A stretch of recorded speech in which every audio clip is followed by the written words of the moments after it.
Hello guys, അങ്ങനെ രാവിലത്തെ വെയിലും കഴിഞ്ഞ് വൈകിട്ടത്തെ ചായ കുടിയും കഴിഞ്ഞ് ഞാൻ നേരെ എൻ്റെ പകുതിക്ക് വെച്ച് നിർത്തിയ വൃത്തിയാക്കലിലേക്ക് അങ്ങ് ഇറങ്ങി കേട്ടോ.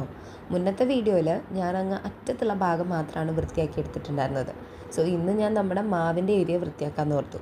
കാണുമ്പോൾ ചെറിയ ഏരിയ ആയിട്ട് തോന്നുമെങ്കിലും കുറച്ചധികമൊക്കെ കഷ്ടപ്പെടേണ്ടി വന്നു കേട്ടോ. കാരണം കുരുമുളകും വെറ്റിലേക്ക് ഓൾറെഡി അവിടെ ഉണ്ടായിരുന്നു. അതിൻ്റെ വേര് പറ അത്യാവശ്യം നന്നായിട്ട് മണ്ണിലോട്ട് ഇറങ്ങിയിട്ടുണ്ടായിരുന്നു. പോരാത്തതിന് അവിടെ ഉണ്ടായിരുന്ന മൈലാഞ്ചിയും പേര നാരകം മുതലായ തൈകളെയൊക്കെ അവിടെ തന്നെ നിർത്താൻ വേണമായിരുന്നു. അത് കഴിഞ്ഞ് ഞാൻ പിന്നെ അവിടെ ഒന്ന് നനച്ചൊക്കെ ഇട്ട് കഴിഞ്ഞിട്ട് നേരെ നമ്മളെ ചീരക്കുട്ടന്മാരെ ഒന്ന് നോക്കിയിട്ടുണ്ടായിരുന്നു. അവർ അത്യാവശ്യം മുളച്ചൊക്കെ തുടങ്ങിയിട്ടുണ്ട്. പിന്നെ ഞാൻ വിചാരിച്ചു വൃത്തിയാക്കിയ ഏറ്റവും അറ്റത്തുള്ള നമ്മൾ ആദ്യം വൃത്തിയാക്കിയെടുത്ത ഭാഗത്ത് വെണ്ടയ്ക്കയുടെ വിത്തങ്ങ് പാകാൻ തോർത്തു. അതിൻ്റെ ഒപ്പം നട്ടു വെച്ചിട്ടുണ്ടായിരുന്ന മുല്ലയ്ക്കുള്ള വളമായിട്ട് ചാണകപ്പൊടി കൂടി ഇട്ടിട്ടുണ്ടായിരുന്നു കേട്ടോ. പിന്നെ അത് കഴിഞ്ഞപ്പോഴത്തേക്കും വെണ്ടക്കുട്ടന്മാരെ പാകാനുള്ള ഒരു 10 കുഴിയെടുത്ത് അതിലേക്ക് കുറച്ച് ചകിരിച്ചോറും ചാണകപ്പൊടിയും ഓരോ ലെയർ പോലെ ആയിട്ട് ഇട്ടിട്ടാണ് ഞാൻ വെണ്ടയ്ക്കയുടെ വിത്ത് വെച്ചിട്ടുണ്ടായിരുന്നത്.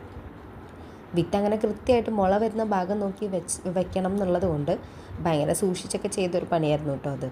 അങ്ങനെ എല്ലാ കുഴിയിലും വിത്ത് വെച്ച് അധികം മണ്ണിട്ട് മൂടാതെ അതൊന്ന് മൂടിയും വെച്ച് നനച്ചു കൂടിയിട്ടിട്ടുണ്ടായിരുന്നു. ഇതിനു മുന്നേ നമ്മൾ വെച്ച വഴുതനങ്ങ കുറച്ച് വലുതായിട്ടുണ്ട്. പിന്നെ അതിൻ്റെ പുറകിൽ പാകിയിട്ടുണ്ടായിരുന്ന പയറും മുളച്ചിട്ടുണ്ട് കേട്ടോ. അങ്ങനെ അതൊക്കെ കഴിഞ്ഞപ്പോഴത്തേക്കും സന്ധ്യ ആയപ്പോൾ എൻ്റെ ട്യൂഷൻ പിള്ളേർ വന്നു കേട്ടോ.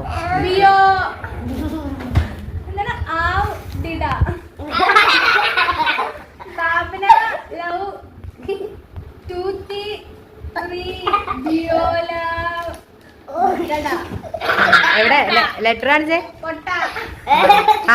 പൊട്ടയും എനിക്ക് മനസ്സിലായി. മനസ്സിലായി. ഇനി മിഗു ട്രാൻസ്ലേറ്റ് ചെയ്യും. എന്താ മിഗു എഴുതിയേക്കണേ? ഓക്കെ, ശരി.